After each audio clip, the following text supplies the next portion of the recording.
Hey everyone.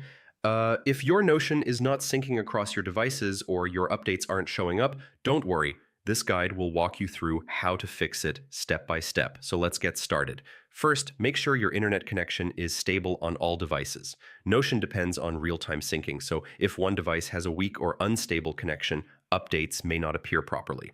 Next, try refreshing the page or restarting the app. This forces Notion to sync again and pull the latest changes from the server. Now make sure you're logged into the same account on all devices. If you're using different accounts, your data won't sync, even if everything else looks fine. After that, try clearing your app or browser cache.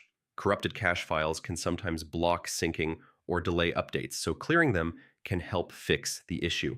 Also check if Notion servers are having issues. Sometimes syncing problems are caused by server delays or outages, and in that case, you may just need to wait. Finally, make sure your Notion app is updated on all devices. Updates usually include bug fixes and improvements that can resolve syncing problems. And yeah, that's it. That's how you fix Notion sync issues and keep everything updated smoothly across your devices.